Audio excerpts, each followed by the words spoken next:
Welcome. Over the Top Podcast Sports Edition. This is your boy HD here with the Over the Top Podcast Sports crew. We got with us Q. What's going on, Q? Real quick, can we get a moment of silence and a rest in peace to the Iron Sheik? Yes. Legend in the game. Legend in the game. Legend in the As game. as Legend someone in who the game. as someone who kept up with him on Twitter, the only man who hates Hulk Hogan more than black people. Hey, we was cool with Hulk Hogan until started dropping the N word everywhere. Hogan, especially If, any- Hollywood, that's my dude. Hollywood if you Hogan, can, my if y'all can see my background, these are only some of the Hulk Hogan tweets he will tweet out daily. dude. Cool. Be friends. What's the deal, baby? What's happening with you? Hey man, ain't nothing going on. Living easy. Hey, we also got the playmaker Gio. What's going on, G? Not much, man. Just living life. Well, guys, where do we start? I guess we Hey. start at the most important, the most important thing going on. These finals. I mean, who want to start? What we got going on? Bad, what we got going on with the finals? What's your thoughts so far? Man, it's going 7. Denver do it in 7. The NBA got to make their money. That's all I see. I just see it going 7. I think the NBA strategy thing got too long, man. They were spoiling us at the beginning every other night. Now you only playing 2 games a week? Come on now. Well, it's the finals, so you gotta let them. It's the finals. You gotta let them breathe. you gotta let them get the advertisements and get all that good stuff in, all the interviews and backstories and all that. So Actually, the problem with that is there is none of that. So these men ain't doing. They don't even. I'll get to Stephen A. when it's my turn. What's your thoughts with it, G? I mean, they do have a couple of backstories they're running. They got the undrafted players that they kind of always bring up. They got, Jamal Murray missing 2 years. They got the MVP Joker. Should do 3 times. Yeah. So I mean, they got a little bit of a story, but I think part of it is you don't hate nobody. There's nobody for you to hate. Ain't no matchup. Usually, there's no villain. You got people who working hard and people coming off the injury, and it's nobody that has an attitude problem. Nobody who's too gritty. Somebody like just a dirty player. They're just playing basketball, and I think we missed some of that. That drama. Like TNT used to call it drama when they talked about the playoffs, and then it ain't no drama. It's just basketball. I mean, you got the same thing we had in the Super Bowl. We talked about it earlier in this. I mean, you got 2 brothers playing against each other, but we don't talk about that narrative, do we? We don't talk about that narrative. Yeah, I mean, in order for you to talk about the narrative, the other brother got to be an impact player. That's like talking about a car race, and you got a Corvette on one side and a bicycle on the other. There's no race. Hey, no race. Hey, you do not call Patrick Mahomes a bicycle. No. We're talking about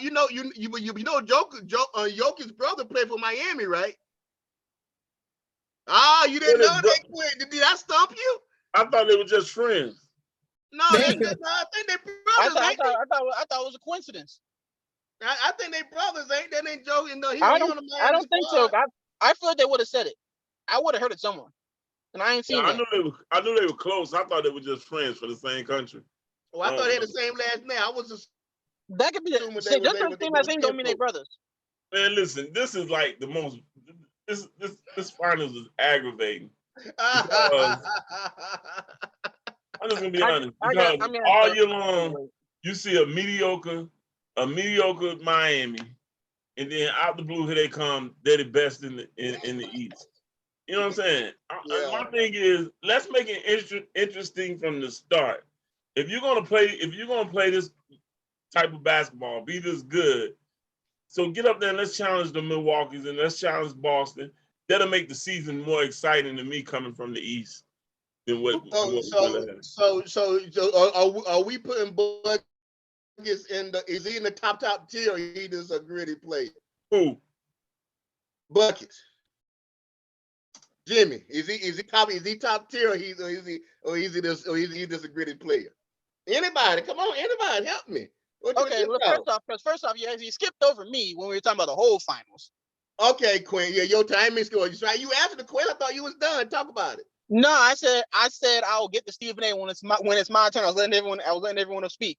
First off, this is the finals that all basketball fans, quote unquote basketball fans, have been asking for.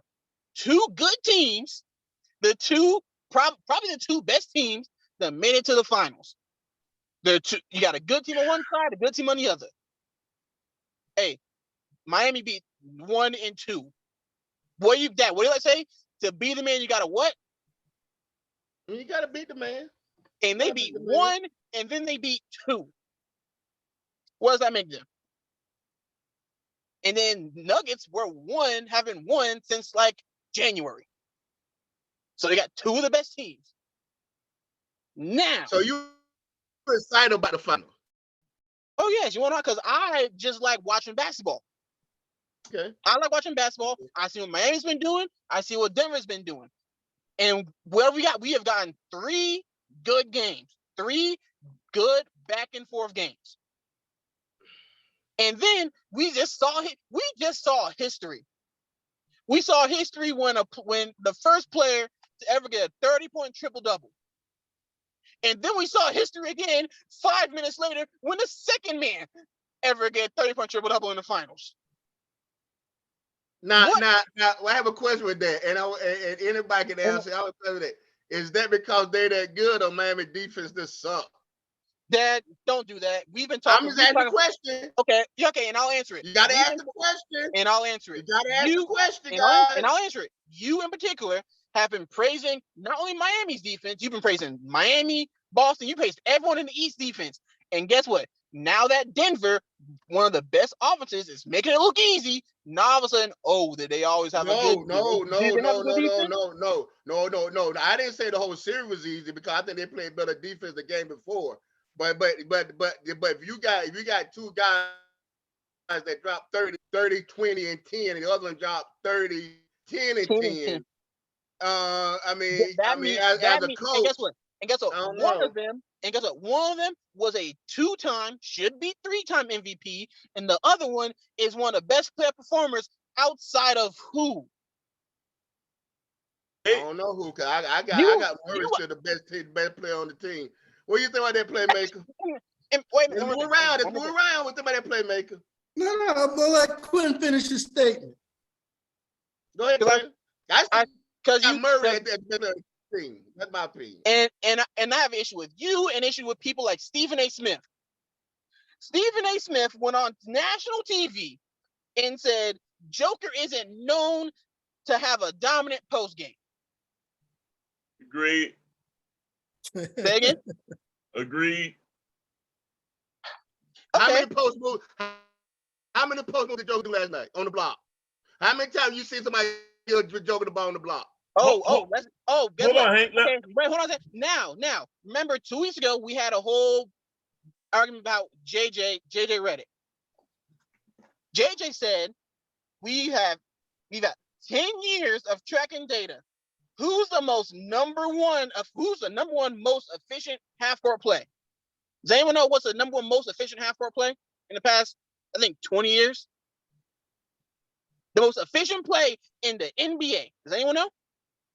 Who? It's a Nikola Jokic post-up. Has been the most efficient play in the past 20 years. Hey, playmaker. They hate when listen. You got one person who loves to bring up stats, the other person who just does not like basketball today, and all of a sudden, now when I bring up stats and basketball from when somebody that both of them played with 20 years ago, he's the most efficient. He's been the most efficient. Listen, I mean, no harm. The most efficient player in the past 20 years is a Joker post-up. I can walk into a room and that's it. Kareem, that's it. Will, that's it. Bill, Patrick, Lonzo, all who I consider great, and Jokic sitting there with them, and I will honestly look at that man and tell him, "Get out." I'm being for real. He's not. Let's be real. The post of today compared to the post of yesterday, that's not a post. Joker does. He's a good passer. And I made a point these 3 games to watch him. All of a sudden, we throw stats out the window. No, excellent passer. I'm not a big stats guy. An excellent passer, but he's not the best post player in 20 years. When you got the likes of Tim Duncan that played 20 years ago. Mm-hmm. He's not the best post player in 20 years, sir. When you look I don't care what the article said. The article's lying. Playmaker. For the past however long, when I kept bringing up Joker, it was always look at his stats. Look at the stats. Now I bring up stats. Now all of a sudden you don't care about stats. His stats are misleading. His stats are misleading because he do big man shit. Now they're misleading. Oh wait. Wait. Name me one post movie do. Name me one post movie do. One post movie. The drop step, hook shot, fade away. He did a hook shot. He does a hook shot. Thank you. It's not a Kareem hook shot, but it's a hook shot. On his back, spin off and dunk on AD. We saw that. You were sitting next to me, game 1 when he did that. He didn't get the ball on the block. He gets the ball on the block. He gets it on the block. He gets it on the block now. I mean, he's on the base to be the best in 20 years. Why? Because he's probably one of the best players in the league today. Can I ask one question? Yeah. We look at Adebayo. Yeah. Does he have the defense of Patrick Ewing? Does he have the defense of Alonzo Mourning? Does he have? I'm asking a question. Does he have the defense of Bill Russell? Kareem? Does he have that defense? I even go this far. Does he even have the defense of Bill Laimbeer? Okay, now what does that have to do with today's game?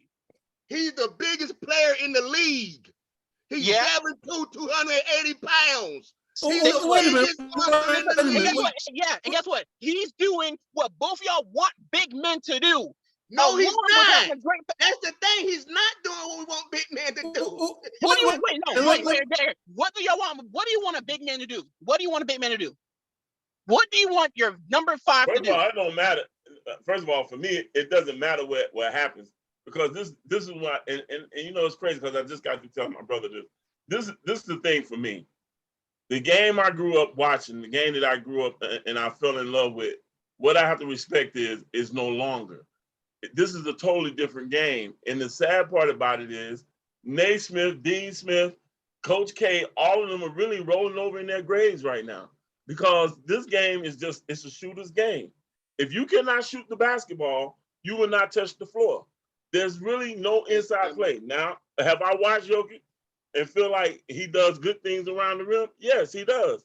But I cannot very well, I think I heard somebody say he's in the top 10. I think Mark Jackson said that last night. And very rarely do I disagree with Mark Jackson, but I disagree with him saying that because the dude cannot, and we honestly look at basketball. I got something for you. This is not basketball. This is just a shooting game. Gary in there. Let me jump in. A lot of good dialogue. Let me just jump in. First, I gotta Quentin's defense. When Shaquille O'Neal first entered the league, he was the biggest thing in the game, and all he was just guys to score underneath the basket. He wasn't. He had a drop step, but that was about it. So what's you cut out? Say again. What's the difference between Shaq and Joker? Shaq had 2 inches on him. For me, Shaq is bald. Shaq is when he. I mean, let me ask you this, Gary. Would you actually back then pay to go see a game and Shaq let's say, even 45% of the time, most of the shots are threes. Shaq? Wait, counterpoint, immediate counter. Joker on his career only averages 2.9 threes a game. That's okay. Only 2.9. Let me say this for the last time. I'm not a stat guy. You can take the stats and throw them out the window. That's not me. Joker does not shoot as much threes as y'all think he does. Joker averages 30 points and gets most of them in the paint. The point I was trying to make is Shaq didn't do a lot of post. I mean, he got the ball in the low block and he just punished whoever was in front of him because he was just so much bigger than the other person. Mm-hmm. And you can't complain that Joker is the biggest guy in the league and he's just taking advantage of his size. Those two are doing the same thing. Okay. And he's doing it. All I'm saying is the defense, even with Shaq, we all know there was no defense for Shaq. He made Patrick, he made Alonzo, he made all of them look like just weak. The only one he just could not just dominate and get and handle was Olajuwon. But everybody else he just made look like, why are you here? And even granted with that, when it came to Patrick and when it came to David, you know, they were somewhat closing in on the downside of their career when he was coming in. But I don't see a big now that can even contest or even go out there and fight with Jokic on a regular basis. And you just said say it again, Gary. You cutting out. Battle him. You cut out. Say again. You said Shaq was in the league. No. Oh yeah. So what's the difference? I mean, Shaq did fight those. I mean, well, not to say fight. He did play against those guys. I just don't see him having a guy on a nightly basis. Shaq may have dominated, but they still gave defense. They still gave, they had block shots against him. They had some things. Well, Shaq didn't beat everybody just when he walked on the court. So my thing is, like, when he walking to LA, what did he get? He get Anthony Davis. He's undersized. When he goes to Milwaukee, when he walk into the arena and play against an undersized center. Well, no, you don't, because Lopez. He's still undersized with Lopez. Lopez, what, 240, 220? Lopez also top 5 in blocks. The bottom line is what I really feel like nobody really want to accept is there's really no big. The bigs are gone. That's why everybody's just pushing for the positionless basketball. Nobody want to be labeled a 5. Nobody want to be labeled a 4. They don't want to be labeled anything. Right. And I'm not knocking Jokic. I will say this. Yes, y'all are. Y'all are knocking. Let me finish my statement. Is he skilled? He's very skilled. Right. Skilled. But there's no other big man league, so he's doing big man shit. That's what Jokic do. I always said that with Jokic. For the peanut gallery, that's what Shaq did his whole career. For the peanut gallery, that's not a bad thing. I mean, he's dumb. He dumb. The only person that probably match up side by side with Jokic would be Joel Embiid. Everybody, there is no other center in the league that can match up side to side with this guy, but Joel Embiid. And he in the East. So I mean, good job for Joker. But do your thing, bro.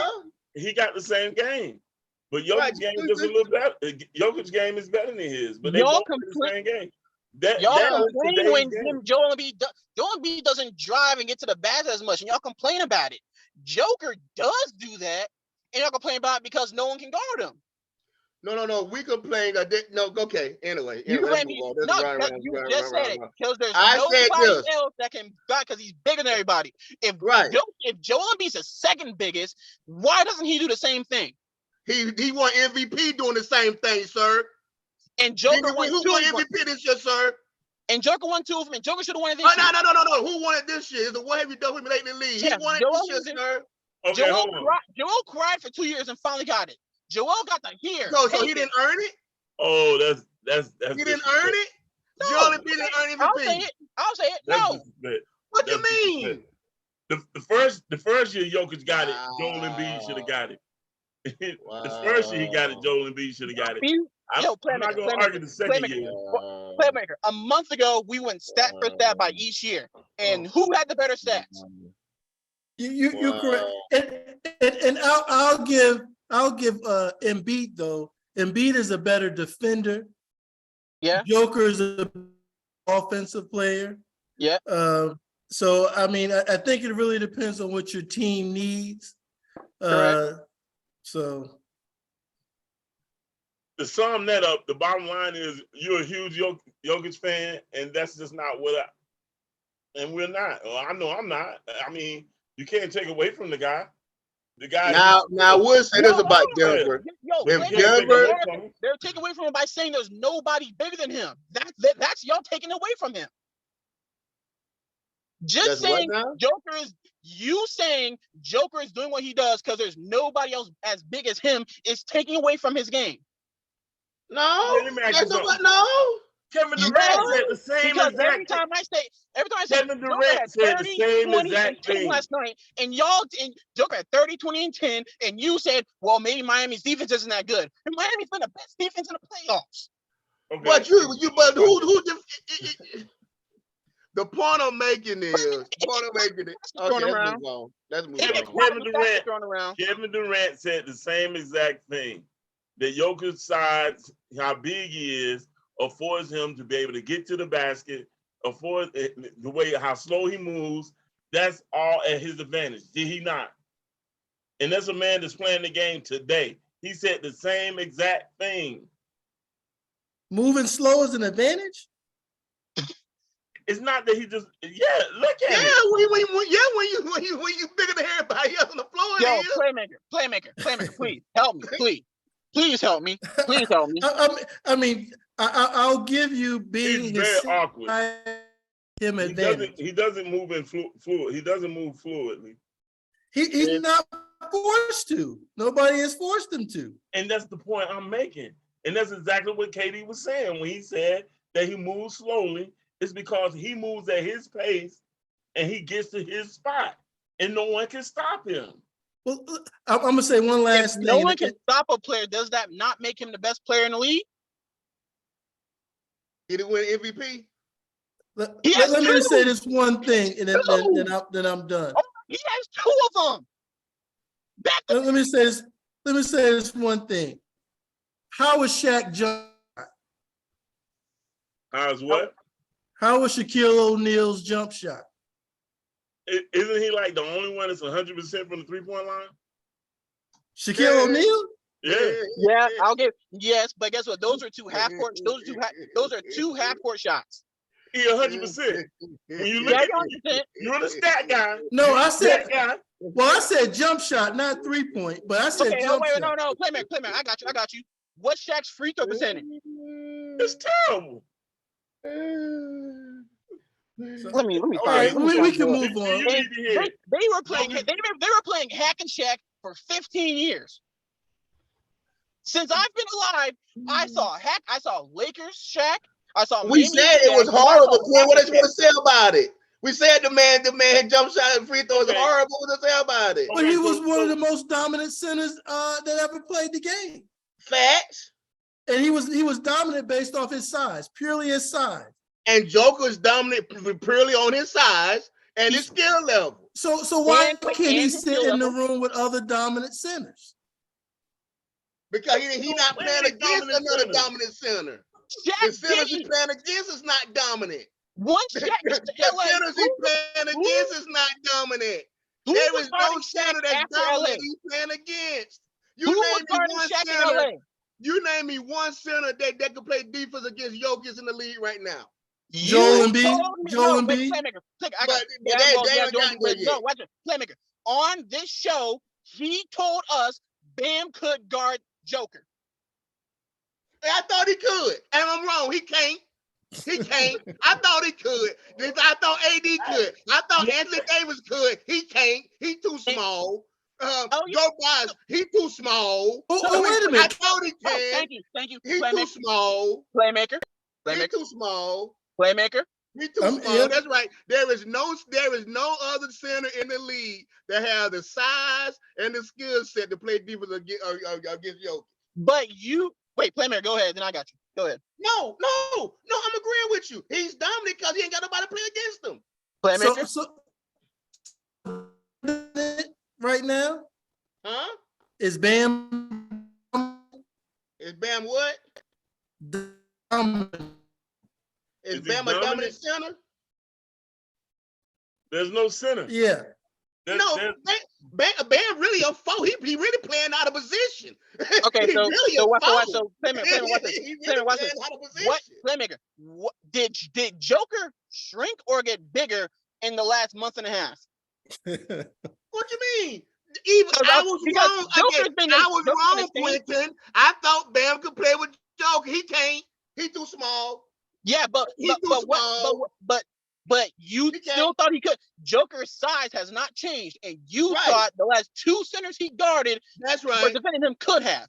That's right. And guess what? Guess what? You proved me right. Joker proved me no that they can't guard him. They too small. The point I'm making is he bigger than everybody else on the floor. But he do got a passing skill set. But he do big man shit because he bigger than everybody on the floor.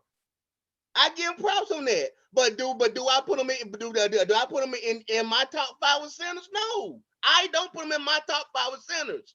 I don't put him in my top 5 because of his defense. I don't put him in my top 5 centers. Yo, and Playmaker, funny story about that. If you look at stats, he had a great defensive game last night. Good job for him. Yeah, but he's not a traditional rim protector. He's not. And guess what? You have nobody to stop the big fella. Now, if you want to say that, I agree. Guess what though? Now y'all just got to talking about Shaq, how he was limited and all that. But Shaq was a great rim protector. He was. Right. Yeah. So yeah. So if you have Shaq ahead of Joker because of his defense, cool. But if you're going to say Shaq is better than Joker because of who he played, when we just said after he got to LA, there was nobody bigger than him. Listen, you're being hypocritical. I guarantee you, anybody that was saying there was a draft class with Jokic and Shaquille in it, anybody that's after 95 would pick Jokic. But anybody before then is going to pick Shaq. I guarantee you that. Nobody's going to. Shaq is going to go one. It depends on what rules you're playing. Shaq couldn't play in the day NBA. He'll foul out. And that's another thing. Dude don't even face fouls like that, man. It's just so much in it and whatnot. You can't take away from the man offensive skills. You cannot take away from that. 3.5 fouls a game. But at the end of the day, it's about preference. And to be honest, I love a big because I guess that's the region, or that's what I grew up on. I love a big that's going to bang, that's going to be right there. I don't see that in him. It's easy to go bang amongst everybody that's 6'9" because you're a 7-footer. That's easy. It's just my opinion. Now I would say this, and this is why. And now I like Murray. I in my opinion, I still think Murray the best player anyway. But they don't found something. They don't found something. If they run this thing the way they're supposed to run it, they're probably the best pick and roll duo they ever play the game if they continue to run it. If they continue to run it. Oh my goodness. What's the next if they continue to run it, sir. Right now. If they continue to run the pick and roll the way they're running it, if they run the way they're running it, you name it, stop them alone. If they run the pick and roll with Joker on the top of the key and Murray putting that pressure on you, that puts a lot of pressure on your defense. Playmaker, say that. That's my what's crazy? Playmaker, didn't I say that last week? Hey, Dwight Howard was just as big as Joker. Punked them. Yeah. Punked them at one time too. Punked them. And I've always said that. I've always said the reason y'all call Joker soft is because Dwight punked them in the West Conference Finals in 2020. I've always said. Well, he's got a lot of heart now. He I think over the last couple of years he's gotten I say a lot of heart. He's got a lot of bravo about himself. He don't carry himself like that on the floor. But anytime you got two wild, crazy brothers that don't care about being deported, sitting up in the audience, you're gonna act. You can do what you want to do, and that's what he got. He know he got a backbone sitting behind him. So what's up? He gonna do what he wants. Everybody else facing like real time here. I mean, let's be for real. One question for you, and then I got a follow-up question. Who's the best player on the Nuggets? Who's the best player on the Nuggets? Joker. Right now. This postseason. In my opinion, Jamal Murray. Joker has been the most consistent player. The Joker. In my opinion, he's the best player on the Nuggets. Who is? He is the best player on the Nuggets. Okay. And one question since HD who leads the Nuggets in points this postseason? I don't know. I ain't looking at it. Probably Joker. Joker leads in all stats. That don't make him the best player of the team to me. In my opinion, you're not gonna change my mind. In my opinion, Jamal Murray is the best player on the team. Listen, who's the best player on the Suns? That could be one A and one B. It just depends on who you want to put at A and who you want to put at B. Because I agree. I 100% agree. If you take Murray away, then Denver look kind of in the same way. If you take Jokic away, Denver look kind of So 100%. A and one B. So, who's the best player on the Suns? On the Suns? Yeah. Durant. Why? Durant. Why? I'm gonna be honest. Here's my take on Durant. I feel like Durant has really over the last 5 years, he didn't assert himself the way he needed to be considered the best player in the game. And he still don't do that to this day. But his skill set is so scary because the man can shoot the ball from anywhere. He's so tall, and his defense is somewhere. You think of what I'm thinking too. You think of what I'm thinking, but hold on. You think what I'm thinking too, Playmaker. But hold on, AJ, who's the best player? Who's the best player on this? Durant's the best player. Why? Why is the best player on the Suns? You ask me? Yeah. Why are you best player on the Suns? I put Kevin Durant one of the best players in the league because whatever he gonna give you, he can give you 30. I don't care what team he play on. You can put him. He's the one player at 6'11", 7 foot can do pretty much everything on the floor, and he don't need a lot of. And historically, he don't need a lot of shots to get where he need to get to. He's very efficient. Probably one of the most efficient players in the league. The problem with Kevin Durant is he don't want to be the leader of the team. He don't want to be the superstar. He don't want to be that guy. He just want to go play basketball. This will be a segue for you. This will be a great segue for you because I'm pretty sure you want to talk about Chris Paul. But Playmaker, who did I just say averages 30 points a game in the postseason right now? Joker? Murray? Joker. Okay, so I thought we passed this conversation. Where we going? Playmaker knows why I just asked y'all that question because y'all said because Durant can score wherever he wants and averages 30, he's the best player. But because Joker can do the same thing and averages 30 and 13 rebounds and 10 assists, he's not the best player in the Nuggets? In my opinion, no. How many times I tell you no? Well, how many ways did I tell you no? In my opinion, the answer is no. Right? You see this, Playmaker? You see it? In my opinion. You see it, Playmaker? And I said this months ago. Say Booker's the best player on the Suns. I think Booker's the best player. That's why I said it. I think Booker's the best player. Let me ask you something. So Booker go out and get 30 on the night and doesn't take the night off? Yes. Yeah. He takes nights off? No, sir. Booker don't take nights off now. He can't afford it. The team can't afford for him to take a night off. So Booker don't have bad nights. So it's not those nights he wind up with 15, 17. 18.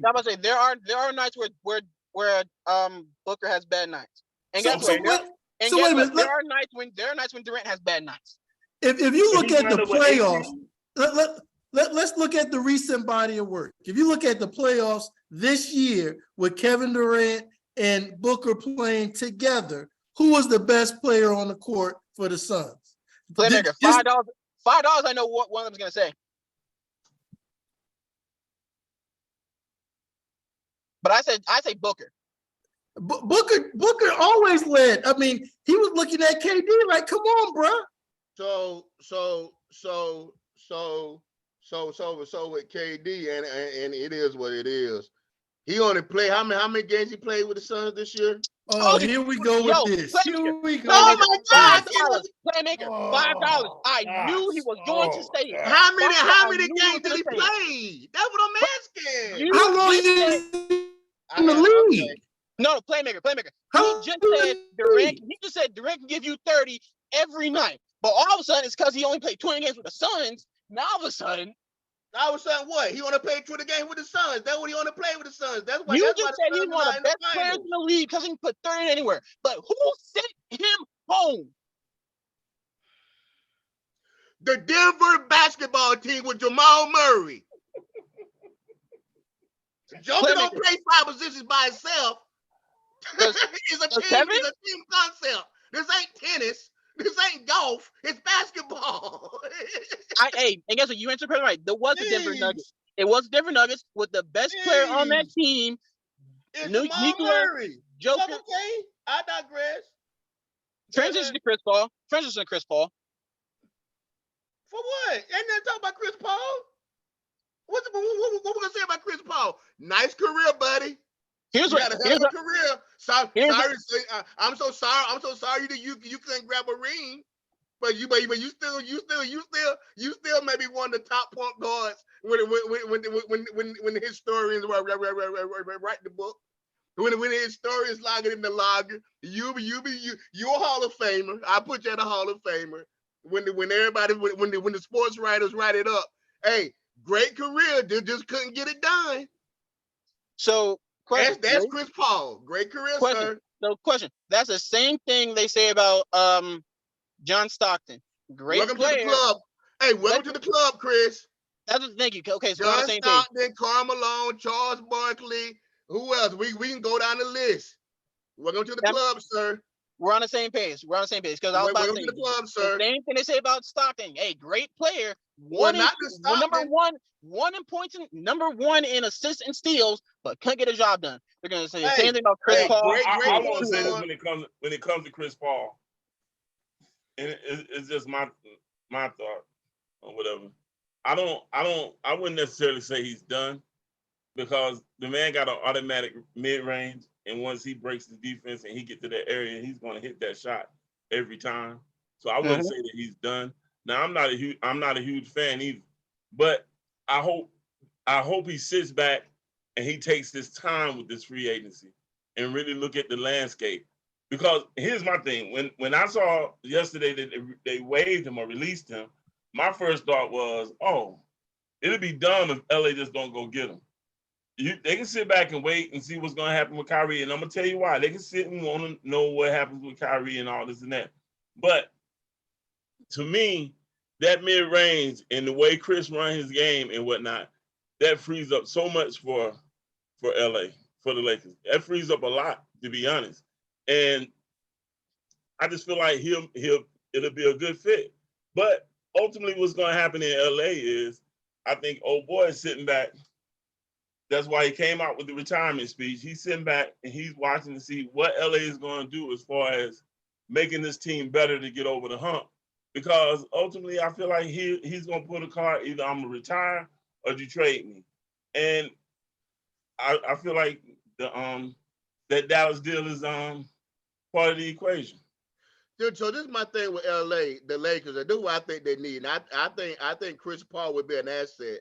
I'm on the terms. I think he probably need to go ahead and ride off in the sunset and retire. I think I mentioned that to G earlier.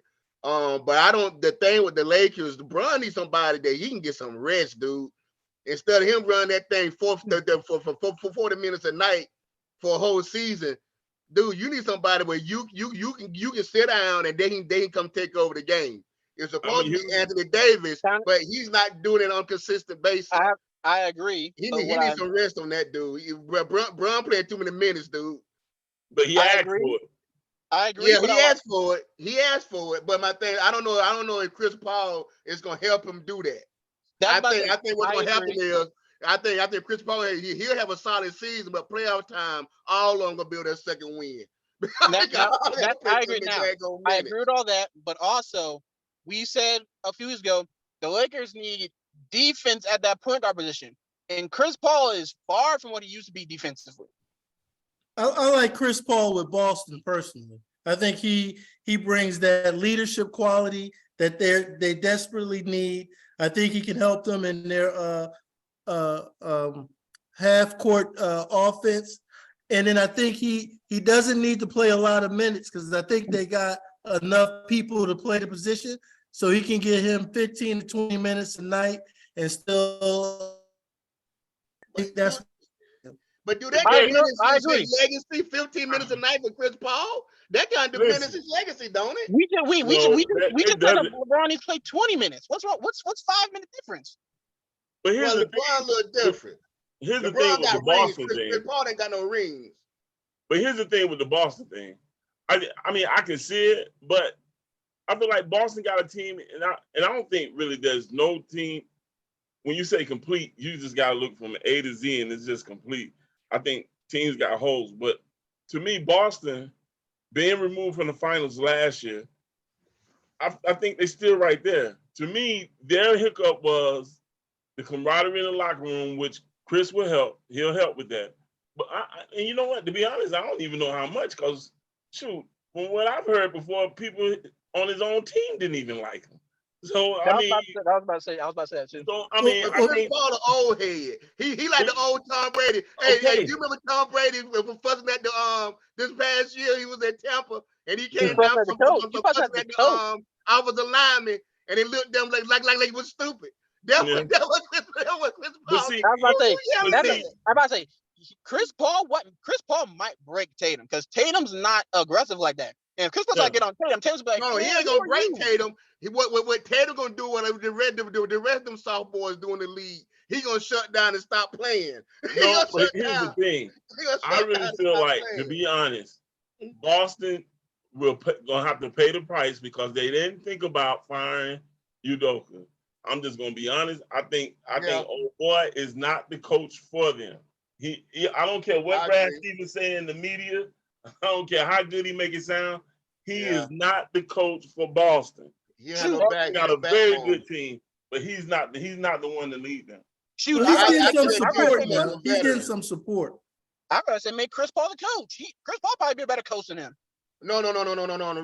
Boston need a veteran coach, man. Them boys are made to the finals too many times to let a rookie come in and Doc Rivers. Oh, you took the words out my mouth. You need a veteran. You need a veteran over there. You need a veteran. Not going back to Boston, man. Doc, you need a veteran over there. Y'all done gave Doc a career off of one ring. Doc Rivers, I think the fourth winningest coach in something right now.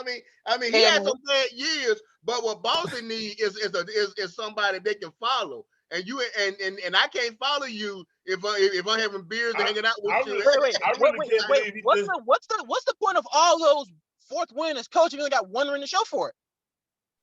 Well, I mean, do we need? Well, we ain't talking about hardware yet. I mean, we ain't talking about hardware.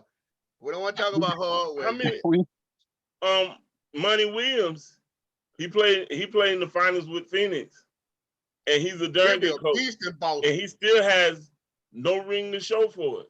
There are good coaches out there that don't have rings at all. Now, so how long is Monty? The man was blessed to get one. I mean, that's a hard feat. One is a hard feat, but who's the better coach, Monty or Doc? Well, no. They had this conversation. How many coaches in the league right now got multiple rings? The one coaching the finals right now. Right, Eric Spoelstra. You got the one. You got Boyle. You got Boyle on the West Coast. You got Well, how many Tyronn Lue got? Tyronn has one. No. I think he got one. None. So you got Greg No. Popovich. He doesn't have one at all. That Cleveland ring was that David Blatt, I think. You got Greg Tyrone Popovich. Lue. He got multiple No, rings. Tyrone Steve Kerr got coached that multiple year. rings. Tyrone, after they won that championship, he ran the floor in Golden State. Yeah. I think Tyrone got a ring or two. He got As an one assistant ring. coach? Hold on a second. Y'all continue. The point I'm making is it's only a handful of coaches that got multiple rings that's coaching the league right now. It's not that many. There's a lot of coaches that have none, huh? Steve Kerr, Eric Spoelstra. Mike Brown. One ring. Mike Brown got two rings. He got one with Cleveland. Mike Brown? No. Okay, so first I'll say you're right. Tyron did have that ring. I don't think Mike Brown got a ring as a head coach. I know he got rings as assistant. I think he got 3 as an assistant. Listen, one thing nobody should do. When Steve Kerr is done in Golden State, you know he's taking the ball and he's going home. Mike Brown has no ring. Mike Brown has no ring. He made it to the Eastern Conference Finals as the head coach with Cleveland in 06, 07.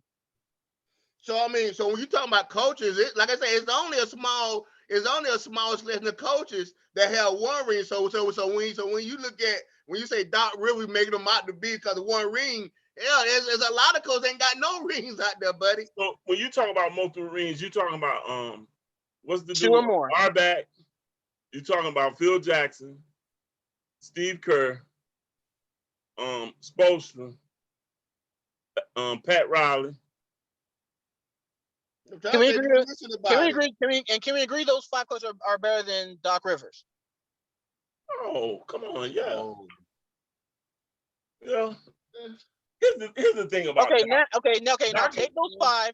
Now think how many other coaches y'all have better than Doc Rivers? I think Doc's a good coach. He just runs his players to the ground. I really think Doc's a good coach. He just runs his players. He runs it. He's an old school coach who put 5 on the floor, and we gonna run with this 5 till y'all pass the hell out. And you know what? I just sat here and thought about it. I'm not gonna question whether he's a good coach. I think Doc Rivers is out of his time from the not with the game, from the management, the handling of his players. Yeah. I think he maybe the time has passed him in a sense because it's like, when you think about their championship team, those guys were still coming in from, I guess you call the old school or whatnot, and they bought into what he was, he motivated them and they bought into that. And now the same thing that motivated the older school does not motivate this generation. And I heard his practices are I heard his practices, they go get it. They ain't out there playing around. Oh yeah.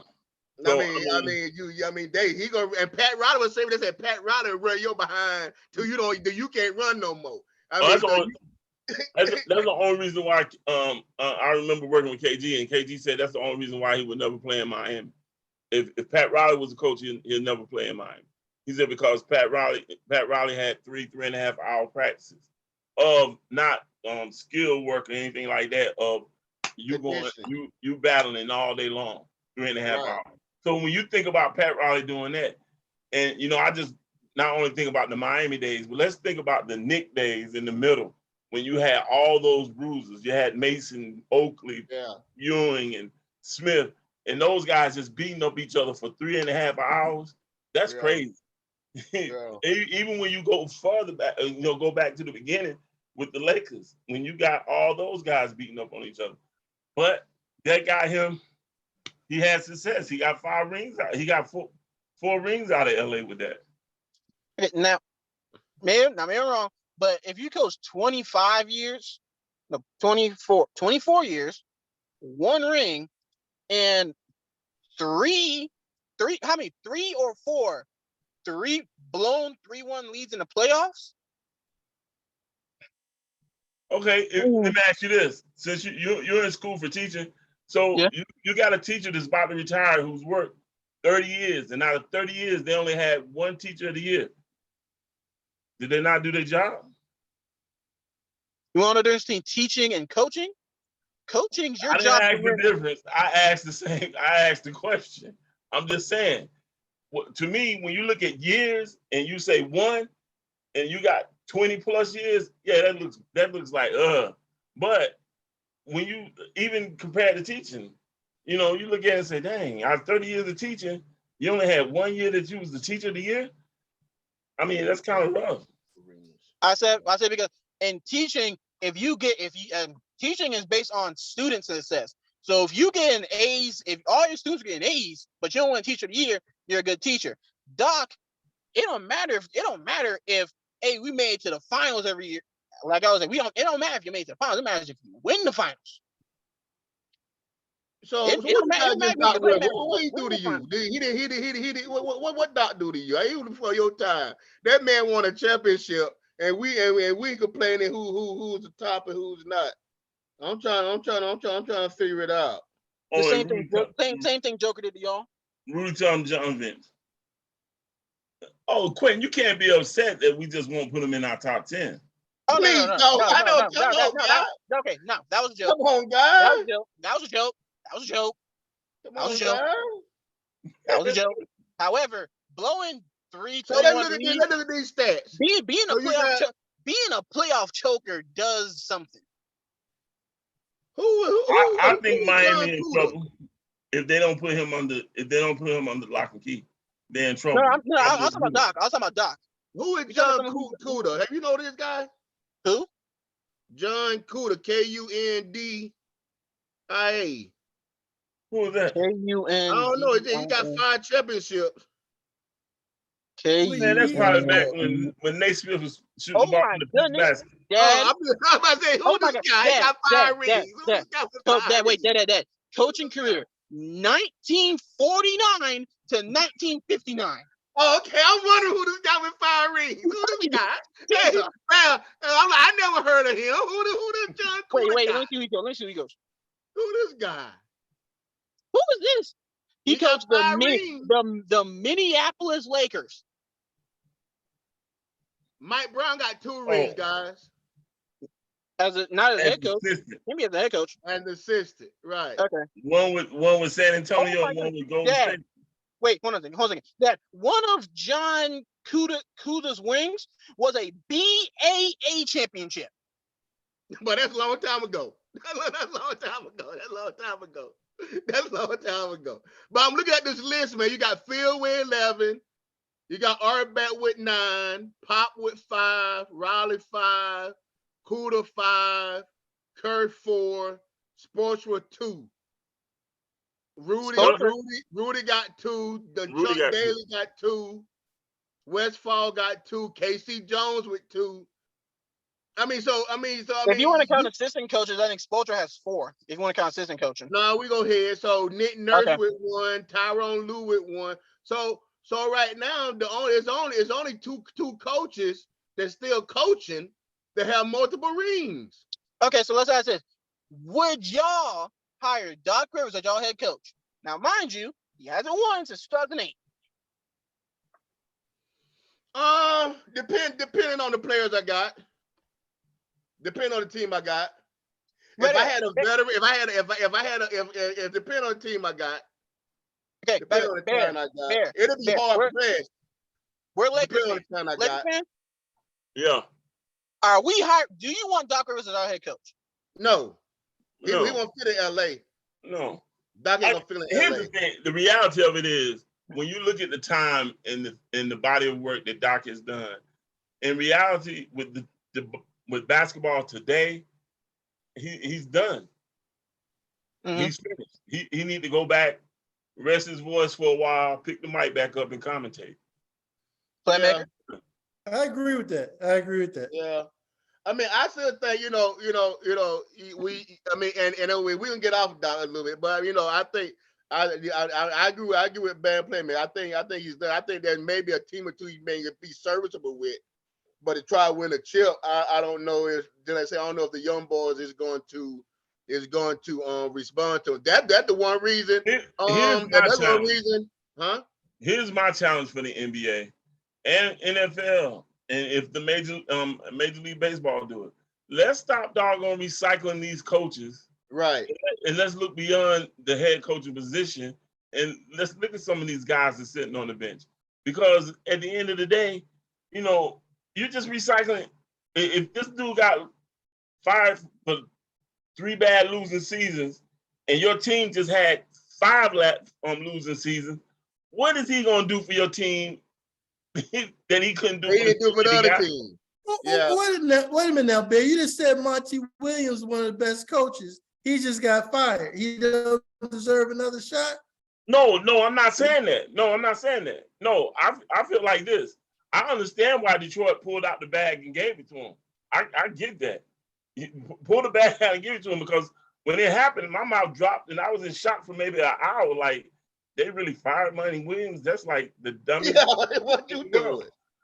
And then what I'm saying is, I just don't understand, you know, losing this job over here for not making the playoffs for 3 years. And I'm saying, let's say San Antonio hasn't made the playoffs in 5, but now they need a new coach. And basically you go over here and get the coach that ain't made it in 3 and sit at the press conference and say, he's going to lead the way. No, he's not. He just lost. He had 3 years of losing. Let's look beyond these guys. For real. Monty Williams was winning. He wasn't losing. Monty, he didn't have a losing record in Phoenix. you know what? I didn't have a losing record either. Who didn't? Who didn't have one? Doc Rivers. Oh, nah, he didn't. And I think that I really feel like that was let's please James Harden. Harden about to come upon, you know, he got this pending free agency. He good with the GM, him and the GM close. So hey, he want to please Harden, make it appealing for him to come back, a different atmosphere. And to be honest, I really think Embiid this is probably going to hurt Embiid more than it's going to help him, because what Harden really wants, in my opinion, he wants to take this summer, get healthy, and come back as Harden of the old, and taking the shots, ball in his hand most of the time. That's just what I believe. I don't think he really trusts Embiid like that. I think if Harden is over. Well, this is what I think Harden, if that Brooklyn squad would have worked out, I think that would have been a perfect. Harden was positioning himself to be the point guard and then distribute first, then shoot second. And I think he was setting himself for that when he had Kyrie and Durant. But here again, coaching is the issue. They did not respect Steve Nash as a coach, and the shit and it blew up. But anyway, but now Kyrie and KD, they signed off on Steve Nash. I know, but then they start talking trash about it. Cause see, Kyrie a funny dude. I'm gonna sign off on you, but I'm gonna talk trash about you. So I don't understand that concept. So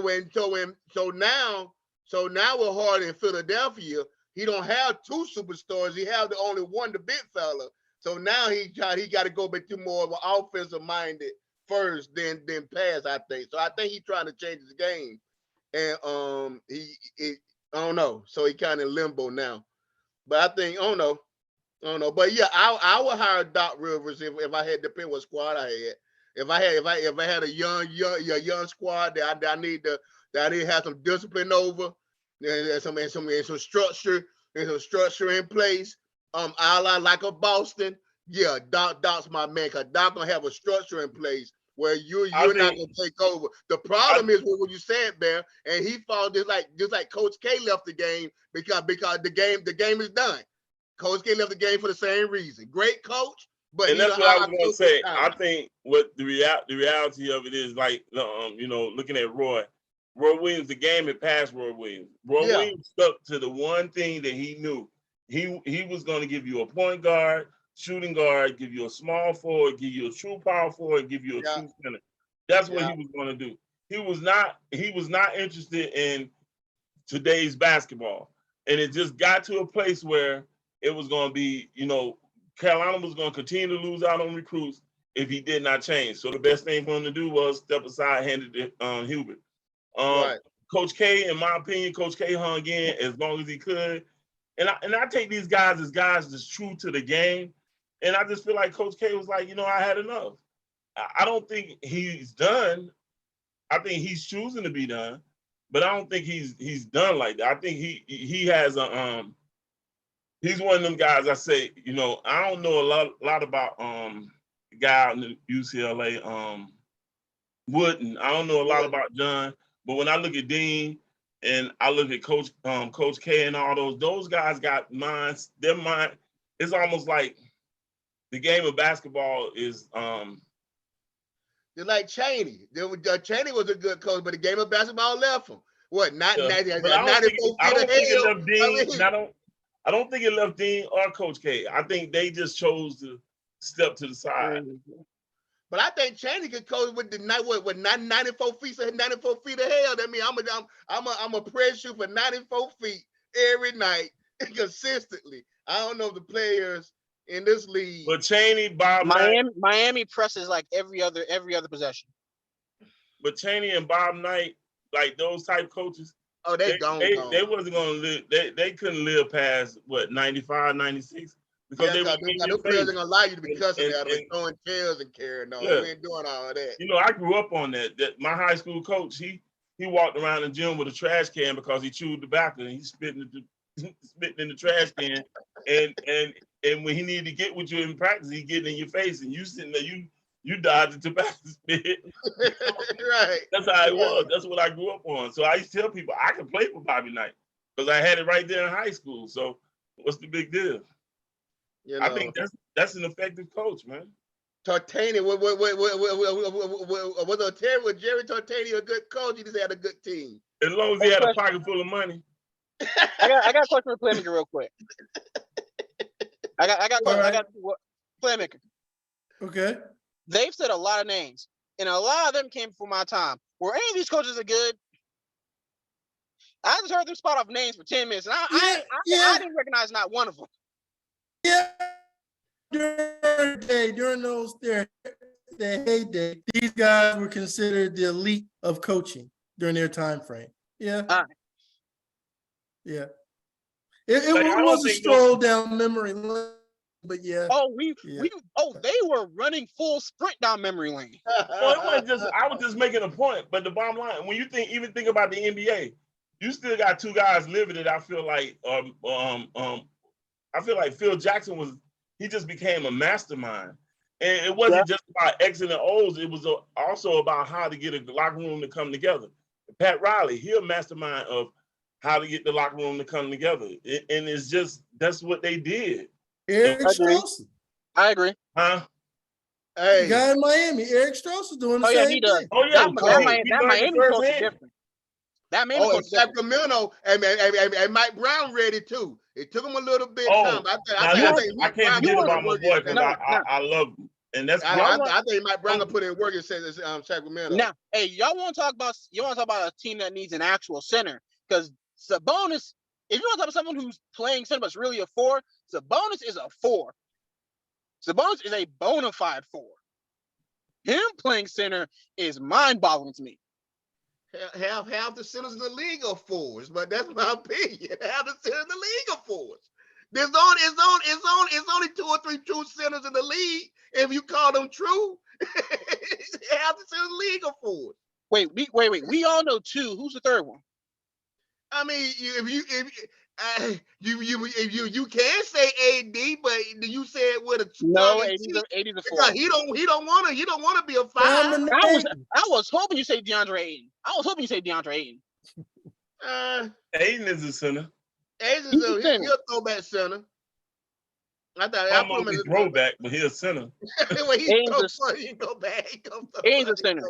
I don't know if y'all like or dislike the Frenchman in Minnesota. He's a center. Gobert, he's decent. As long as he got a good supporting cast. Now his boy, Karl Anthony Towns. Soft. Anthony Towns before. Hey, And Gobert though. the problem is he's 6'11", so they got to play him at center. But Gobert, you put a stretch floor on the floor, and Gobert, he ain't going out there. He ain't gonna leave the paint. Gobert ain't gonna leave the paint, buddy. Hey, That's coach. Hey, and guess what? That's coaching. You got to coach better than that. He ain't gonna leave the paint. and Cat's 7 foot, 250 pounds. He's Soft, charming, soft, tissue paper, soft. This is soft as he want to be. And he was so happy. He want to be. What get me? I'm sorry, G, but what get me when they acquired Gobert, he was so happy because the dude just want to shoot jumpers all day long. That's all he want to do, man. I refuse to watch Minnesota play basketball. I refuse to watch that. You missed out one of the future stars in the league, in Anthony Edwards. Is he? Yeah. Don't see. have that. Yes, We'll see what happens. Yes, We'll he see is. what happens with You him. think he's gonna stay in Minnesota? Probably not. I don't think he likes Minnesota. Anthony Edwards looks like the type that probably doesn't like Minnesota. It's gonna come down to the same reason why Jimmy Butler got out of there. If they're gonna put their time in that Karl Anthony Towns, then nobody should fight that. Let them have Karl. Go on about their business. That's just my opinion. I think Anthony he's gonna be fine. He's one of those guys that's playing above the rim right now. And if he gets below the rim, meaning if his game evolves even more below the rim, I think he becomes just that much more threat. But I don't know. HD, can I handle this segue? You been handling it. Go ahead. Speaking of young players who play above the rim but probably need to change cities, let's talk about old boy who's from down the street. Who? Zion. Well, Zion got more problems than basketball. He don't put himself. He might put himself behind the 8 ball. Now, mind you, Zion. First off, got more popped out randomly popped out. Hey, I'm gonna be a dad. Cool, with a porn star. Wait, hold on now, Zion. And then someone else, and then another porn star says, "Wait, you're supposed to have my child." And then a couple hours ago, another porn star popped out and said, "Nah, Zion, you're supposed to have." Now, to all the fathers in this chat, which is everybody but me, why does your son at 22? First off, why is he messing with multiple 30-plus-year-old porn stars, and why is he getting them pregnant? Well, I know why you messing with them, but the second question I had, I'm more taking it. I understand the why, but my question is, why you ain't using no protection? And better to the fathers that have a daughter here, if your 30-plus-year-old porn star daughter is upset a 22-year-old basketball player who has hurt knees, who hasn't played in months, hey, shout out Zion. Zion could be the best player if he stayed healthy. If y'all are upset a 22-year-old who hasn't played in months, that he got someone else pregnant instead of y'all. Listen. And they're going to social media about it. That's the payday. Alex English, Xavier McDaniel, Kevin Garnett. Am I missing somebody? I'm sure I am. I'm not. All those guys rolling over in their grave. You got these two boys representing South Carolina, and we don't get many NBA players. You missed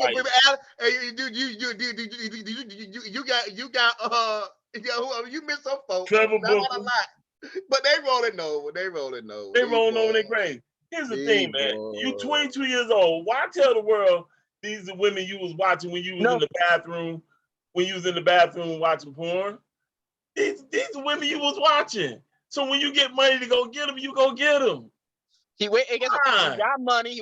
Now the problem is, why are there multiple 30-plus-year-old women saying, "Hey, you 22-year-old boy, why with a $200 million contract, sir?" Exactly. Sir, that's easy. I'm saying no, because what I'm saying is, because on social media, I don't know if y'all be on this, because I was scrolling through it for a minute. Why these two women both of them have said, "I already got money. I don't need this for clout."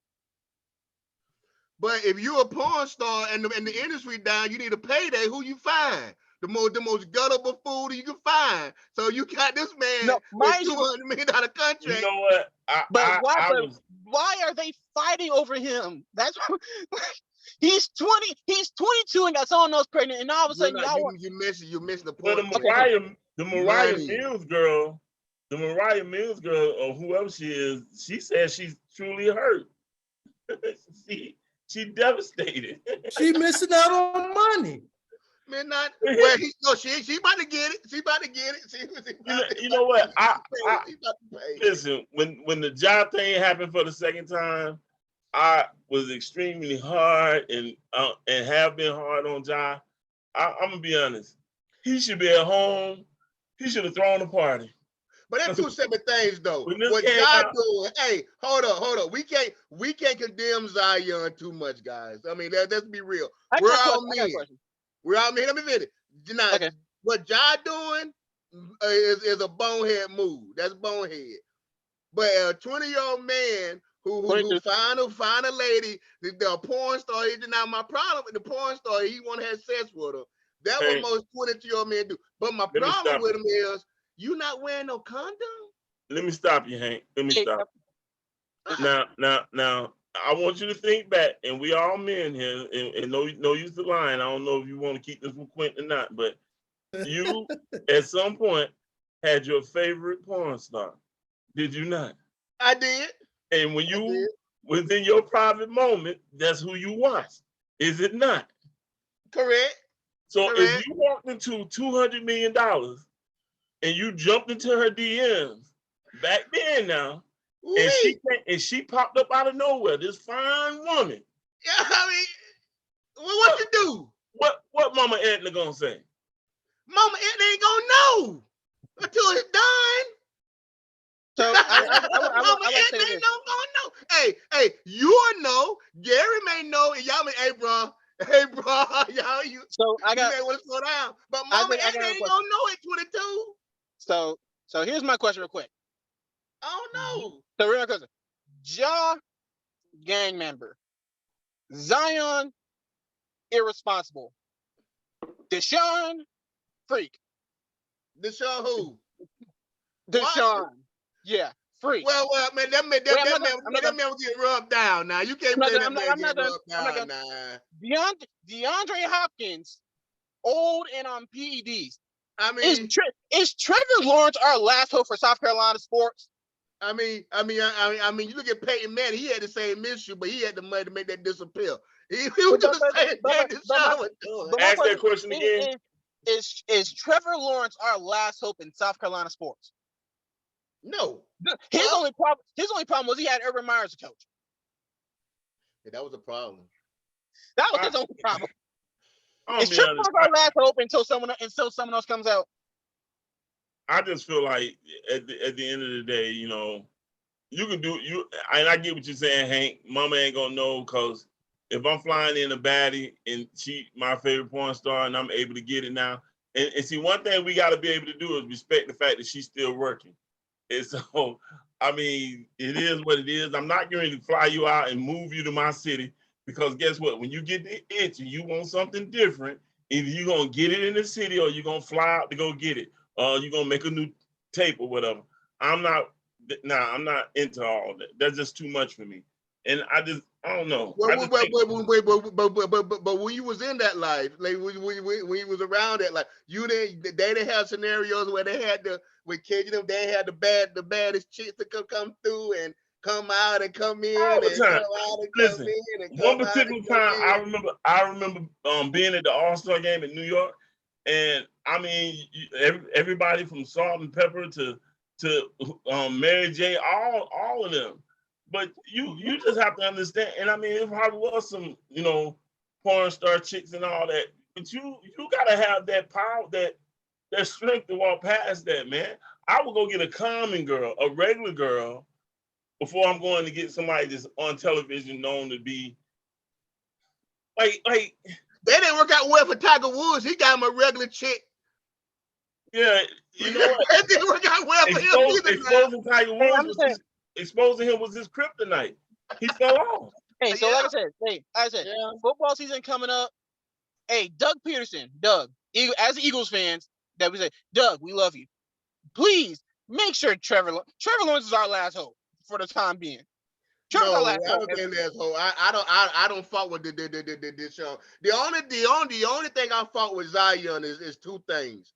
One, on the basketball court in pregame, you are putting on a dunking expedition, and we can't get you on the floor. Now I don't know if you're doing that. I don't know if you're doing that for attention. I don't know if you're doing that because whatever the case may be. I blame you for that. And number two, I blame you for you a young man in the streets. And that to be real. I blame for not using protection, sir. Use some protection. And again, I said it before, I say it again. I'm pretty sure that was Zion trying to tell the organization, A, I'm okay. And the organization said, no, you're not okay. And then the PR team told Zion to go out there and say, hey, tell them you're not ready. I think that's a bad look. It's a bad look when you in Walmart doing a dunk competition. Yes, I think Zion wanted to play, and the organization told him no. That's what I think happened. Hank, you're talking about wearing protection. I hate to inform you, you do understand he was trying to get them pregnant. He probably was. See, I can't wrap my head around that. I had never been a single man and kind of wrap my head around trying to get somebody pregnant. I don't mean no harm, bro. I can't even. When I'm before marriage, I can't even understand. Before y'all was in any relationships, and then y'all were dealing with females, was the goal to get her pregnant? No. Listen. No. I can't wrap my head around that. I refuse to believe that, Bell. I refuse to believe that, man. I'm gonna tell you what I told my brother years ago. I refuse to believe that, Bell. A couple of years back when he went to Duke. We was talking about him going to Duke, and I said, listen, it's just my opinion. And it's really solely my opinion. I'm not a doctor, educational doctor. I ain't none of that. But to me, the boy moved kind of slow. He moved kind of slow. Like he ain't really there. Like he's slow. Right. And so that part of him, and it may not have caught up. And then if you don't have, what advantage we all had, Hank, is we've had each other. So meaning, when you think about it, we've had Kev and Hill and G, and we've had each other. And we gonna clown each other. In that clowning, you're gonna get the truth. And somebody in that group would have told you, boy, you stupid, put on a condom. I find it hard to believe, Barry Franks. And I find it hard to believe that single man with all that money he set out purposely to get this child pregnant. His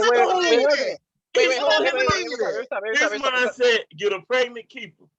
Wait. You don't keep the porn star. Correct. That's correct. That's correct. Wait, hold on. Playmaker just been laughing. He's just been laughing this whole time. Not the porn star. It doesn't even make sense to me. It don't make sense to me while we talking about why this is news for this man getting a woman pregnant. I mean, a lot of NBA players ain't got a lot of women, so I don't quite understand. But possibly 3 separate that we know of.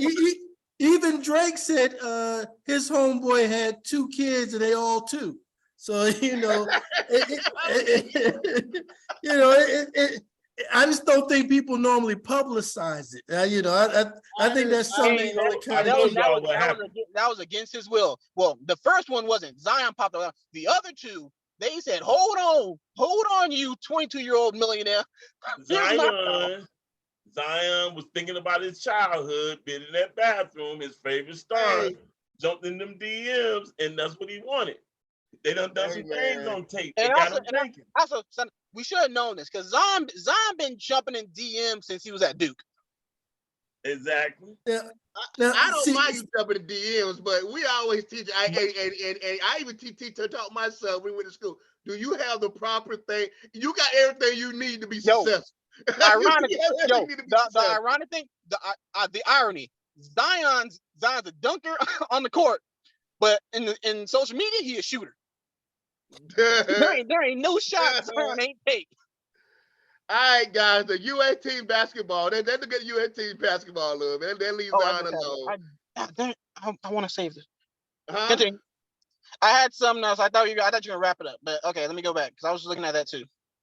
So let's look at the UST. Who we You know, got? So right now we got Austin Reeves, Anthony Edwards, Bobby Portis, Tyrese Halliburton, Malik Bridges, Halliburton. Tyrese Halliburton, excuse me, Malik Bridges, Jaren Jackson, Brandon Ingram. Hey, I'll tell you right now, those are a lot of play. The wings will get you points. Tyrese Halliburton, you can argue, is a top 10 point guard in the league right now. Bobby Portis. Wait. And Bobby Portis is known to punch foreigners. Bobby Portis ain't afraid to punch a foreigner. The last foreigner he punched, he's probably gonna play him in the Olympics. Anybody else? I hope it's not the whole team. I mean, you got to ask for a piece. We need you can ask about it, huh? We need some dogs. Yeah. Bobby Portis is a dog. And guess what? Anthony Edwards is a dog. Who the best player of this crew? In your opinion, who the best player of this crew? Huh? Anthony Edwards. Actually, hold on. It's a toss between him and Brandon Ingram. I would say Brandon Ingram. It's a toss up, depending on the night. Brandon Ingram is more of a I don't know. I guess it's a toss up, but at the end of the day, I just Chris Paul, what's wrong with these guys? No. And mind you, the defensive player of the year is on that team. You want Chris? What do you say, playmaker? Jaren Jackson Jr. won DPOY this year. What do you say, playmaker? So the thing that I kind of think about when I look at this roster is I remember a couple of years ago when the U.S. team was playing and they were struggling, and they waited for this is after Milwaukee Bucks had won the championship, and they couldn't wait for the players from the Suns. I think Booker, the point guard Holiday, and Middleton to get to that team to help those boys out because they were struggling. There's a flaw in your logic. The three best players on that team, the three best players in the finals right now. Joker is playing for Serbia. Jamal Murray is Canadian, and Jimmy ain't playing in the Olympics. No. I'm talking about when the year after the bubble. No, not after the Bucks won the championship. Yeah. The U.S. team was struggling, and they needed Holiday to come in because they were getting killed at the point guard. They needed Middleton to come in. All I'm saying is that the other foreign teams have increased their play, and you can't go over there with the third string team anymore and think you're going to be dominant. Because the third string team. You thought You thought it's a third string? Every player named was a starter except Bobby. Hold on. Let me ask the question. You call it is a third team roster? How many MVPs on that roster? Huh? How many all NBA? How many all NBA players on that roster? I think Brandon Ingram has an all NBA. I think Jaren Jackson has current. So you can't tell me this is the best crop out of the NBA. Okay, well, but guess what? There ain't no waiting for the finals because watch this. All the players that y'all want to play are old. They're waiting for next season. No. Who would y'all pick for the Olympics team? Who did y'all pick for the Olympics team? And mind you, anybody who picked, the average will be 30, maybe 35. No, I mean it's other players out there. You can go trade if you want to play. If you want to play, I don't know why Booker ain't playing this year. He done play before. Kevin probably kind of with rest some legs. 34. He ain't playing no more. But you got Levine could play. You got a lot of players that can fit that mode. Can we do this? The wings that are on that team now, everybody, all of them except Austin Reeves are better than Levine. Can we do this? Can we do this just to catch up and make so that we will win the Olympics? Can we get Wade come out of retirement, Carmelo come out of retirement, Bosh come out of retirement, convince LeBron to play again, convince average KD age to play, get KD to play, get Kyrie to play. Can we do that? If we can convince those type guys to play, then I have no words. Bear, I like your logic, but all those players will get run off the floor by those young legs that those foreign teams have. So let me ask you this. Here's an interesting question that I think is really interesting. So you tell me if there was a way, and I'm not talking about prime, let's say a year removed from prime, D-Wade, LeBron, I don't like Bosh, KD, Kyrie, let's go AD in. How do they fare as a team in the NBA? We saw that they won the Olympics. That team that you said were all team that won the Olympics. Well, Kyrie wasn't on it. Kyrie wasn't on it. My point is, I think they won the table. I don't think they'll go undefeated, but I think they'll do well and they'll win a championship. I don't think we have 1, 2, 3, 4, 5, 6, 7. So you only got 7. You only got 7 players right now. So you're gonna pick up a couple more players. We're hoping somewhere. Again, but I don't know. I don't know if this team. I don't know if this team is a gold medalist. It may not be. It may not be a silver. Hey, I'll say this: if I say watch Olympics, because I guarantee you, Anthony Edwards will show out in the Olympics. There's one thing Anthony Edwards likes to do, is he likes to win. Anthony Edwards doesn't lose. He lost in the playoffs. He lose now. He got humbled in the playoffs. He loses more than he wins.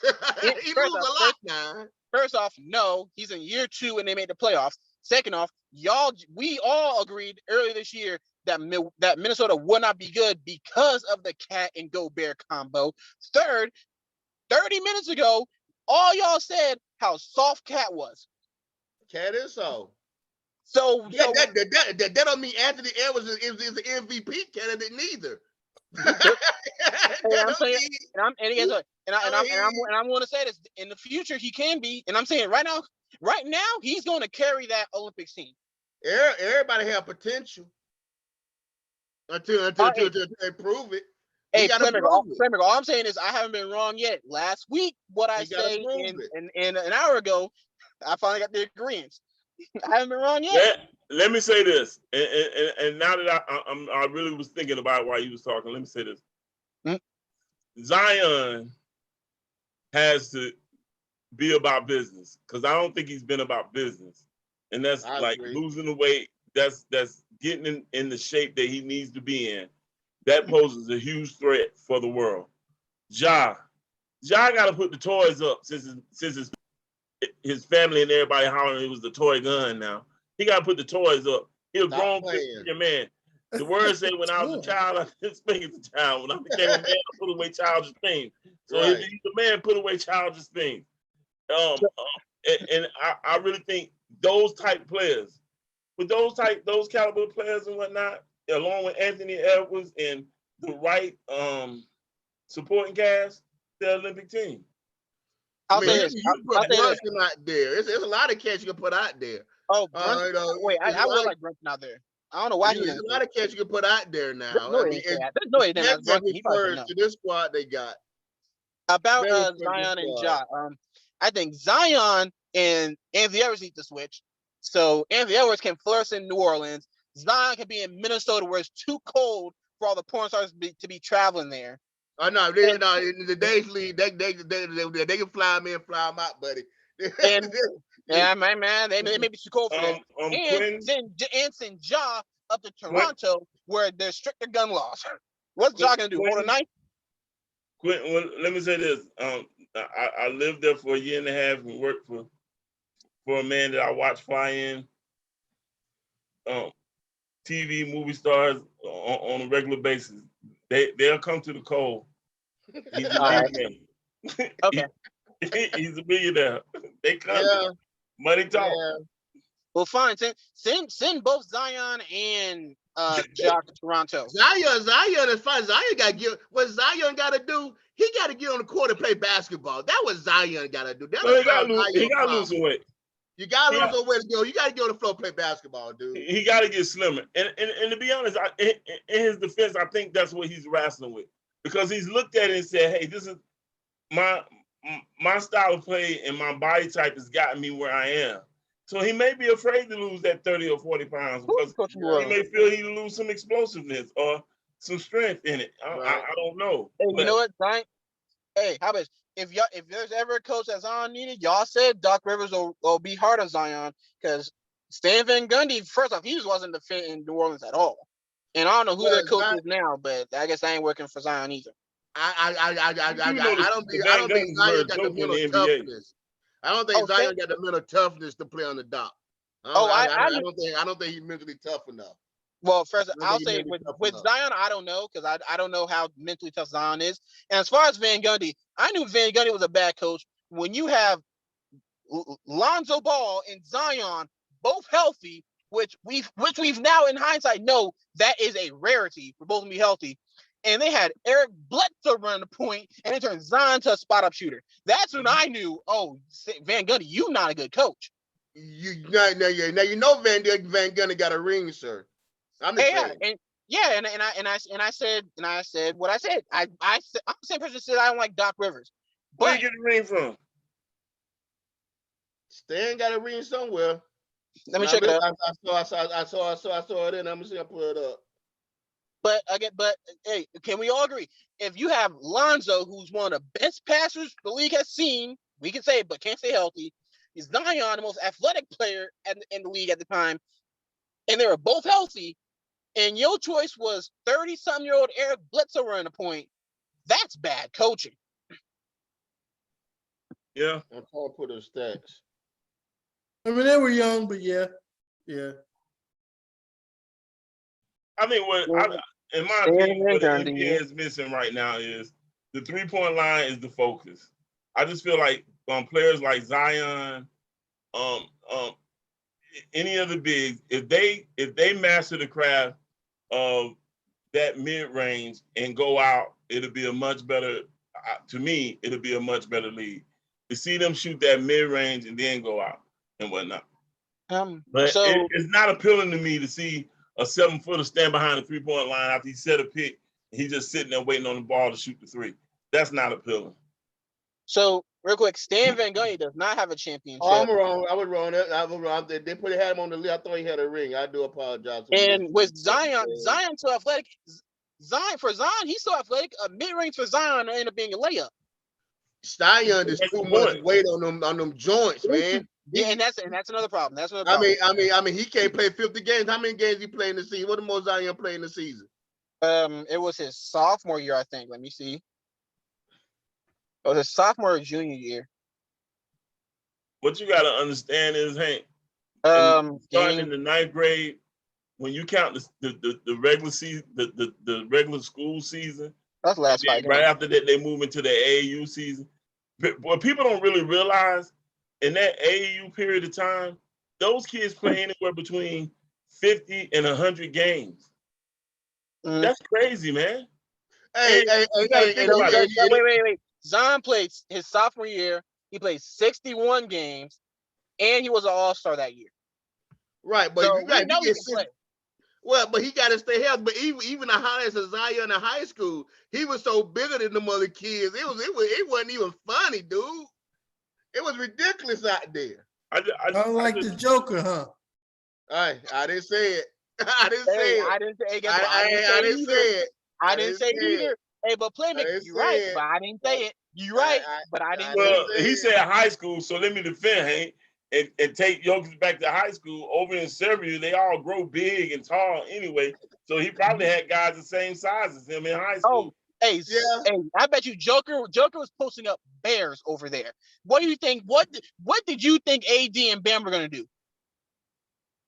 I don't know about bears. Okay, I'm not going back down that road. I don't know about bears. If he was posting up bears, then I would definitely have to put him in my top 5. Right. But I gotta see that. You gotta show me footage on that one.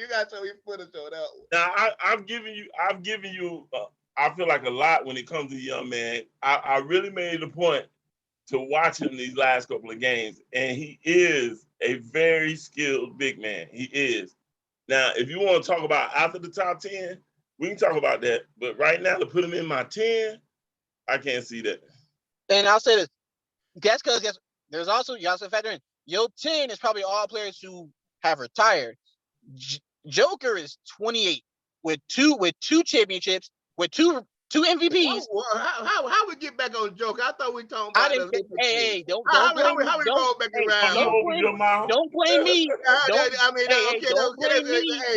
Don't blame me. Blame the Gary made a playmakers. statement and you started run with it again. That's kind of that kind of switch gears a No. little bit. All y'all ran with it. I disagree. All y'all ran with it. I'm running with y'all. Y'all started. I was gonna bring up Joker again to my last segment. Hey, we're gonna bring him again to the last segment. Y'all started that. Over. Okay. So what we got going on? We got got the playoffs going on. Football wise, not a lot going on in football. Oh, there is. That's a big one. I mean, with Dalvin Cook got cut. Dalvin Cook is a top 5 running back in the league. Guess what, Dad? If we could have Dalvin Cook, we would be great. Bear, if the 49ers have Dalvin Cook, y'all probably still wouldn't have beat us in the NFC Championships, but there's 2 teams looking at him. If he get down to Miami, that may make them a little scary. That would be great. That would take a lot of load off of Tua. What's your thoughts? Anybody? Why did they let Dalvin Cook go? Was it a money thing? It had to be. I haven't seen why. It had to be money. It can't be production. I think he won the top 3 running backs in the league. So it can't be production. Yeah. So I say top 5. I say at one point it was top 3, and then Nick Chubb and McCaffrey and all them. But top 5 definitely. Yeah, he's a good running back. He'll find a home. Yeah. Oh yeah. That's how I feel about it. He'll find a home. Guess what, Dad? If we did not trade for Swift, we'd probably go after Dalvin Cook. Dalvin Cook behind our offensive line would be scary. What about Elliott? Has he found a home? Not that I've seen. No, I believe Zeke may. I think Zeke better stay where he at. No. Watch mess around and leave Dallas. He may be unemployed. I thought Dallas let him go. They did. They let him go. They released him? Yeah. Or they took it. No, wait, hold on. Let me check. I thought that I know they released him yet. Hey man, they had to pay Pollard. Huh? They had to pay Pollard. Well, I know they had to restructure that contract he got. I know they had to do some restructuring. You ain't gonna pay your bad more than your starter. Oh my God! First off, yes, Ezekiel gets cut, and let me talk to Sports Illustrated real quick. Dalvin Cook cut. Should Dallas Cowboys ex Ezekiel Elliott sign with Minnesota Vikings? Why do they call him that? Why do they call Ezekiel Elliott Cowboys ex?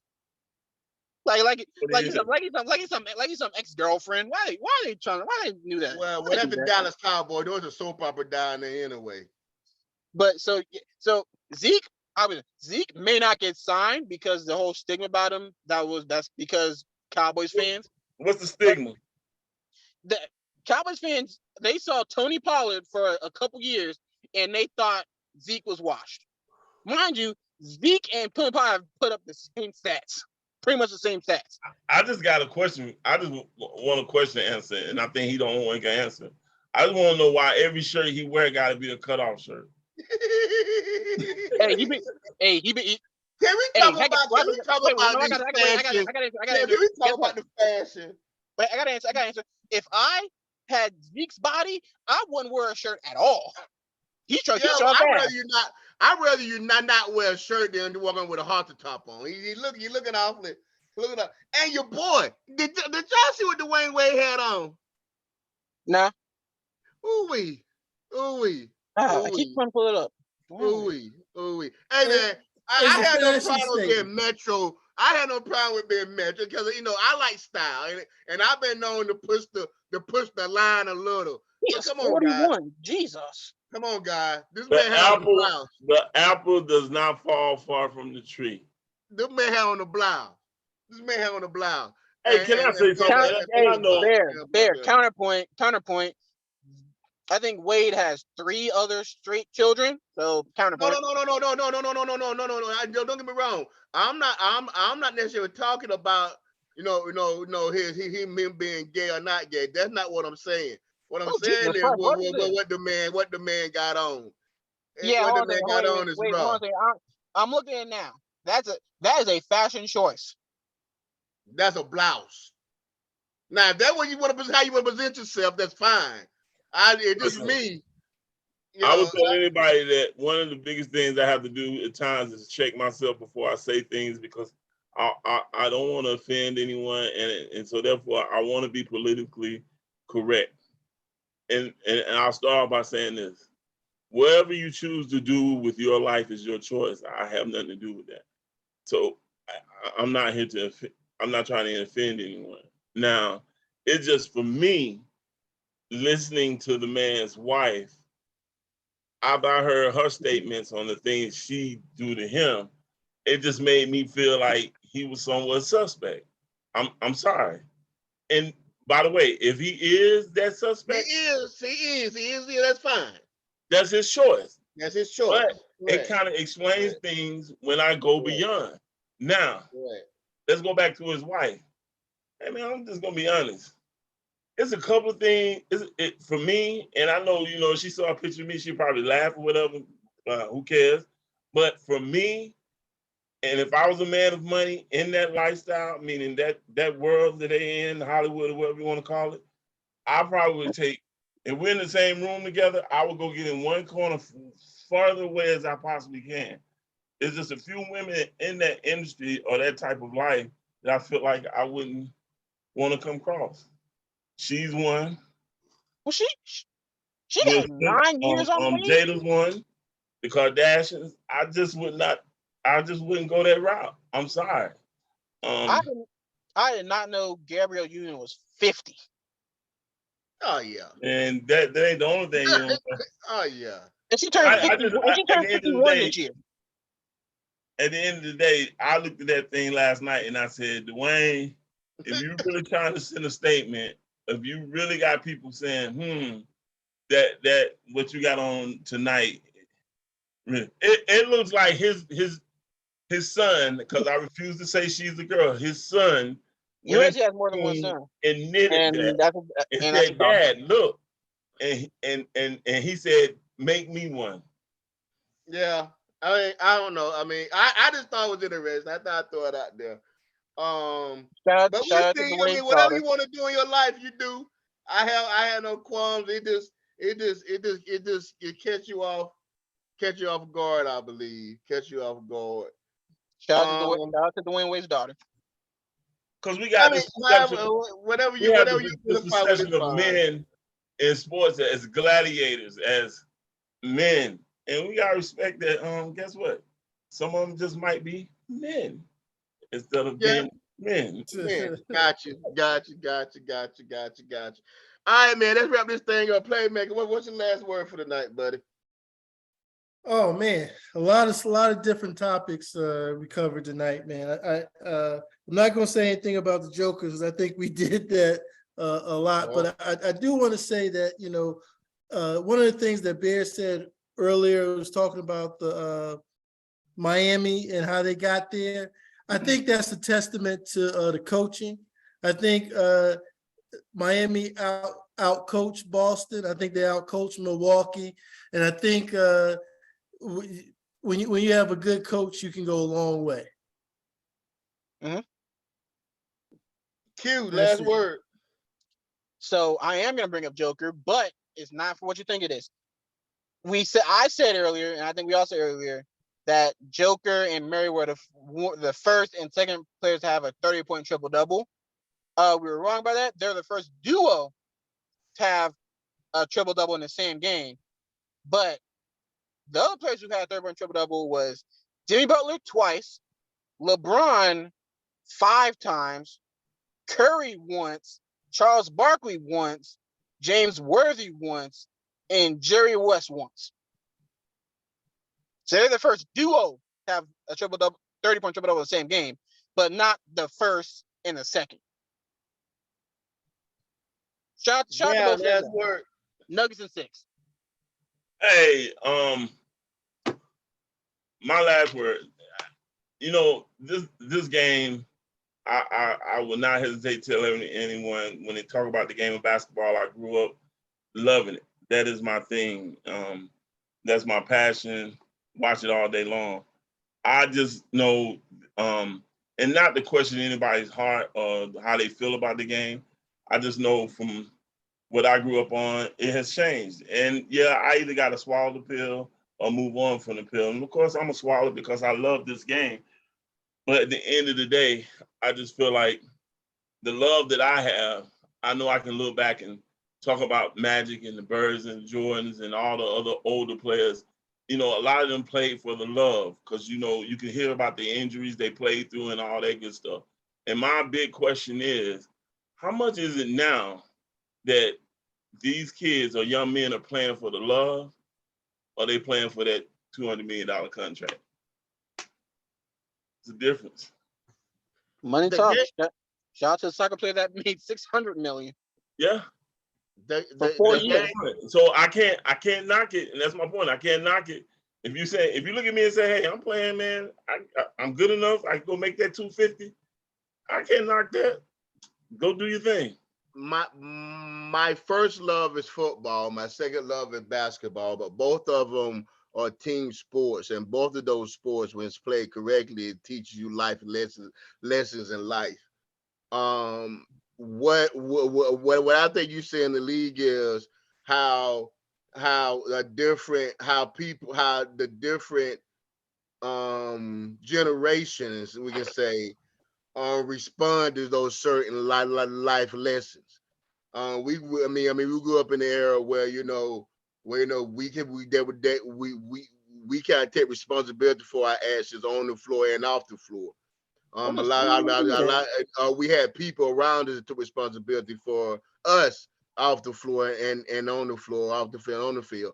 I'm curious to see, and I'm picking up what Beth said. Not just the heart do they have. I'm curious to see how long do those guys still in league that have that mental toughness and then learn from those life lessons. I look at young players like John. I look at young players like Zion. And the only problem is, guys, is decision making. How are you processing the life lessons, that the life issues that kind of throw you from these sports. So I think I'm curious to see if these players have the longevity as a LeBron or Chris Paul and be able to play in their late 30s and learn these life lessons. So, but that's my point. Hey guys, great show. And again, over the top sports podcast. We're gonna be here for you next week, all throughout the summer for the sports. And may your next move be the game changer. Good night.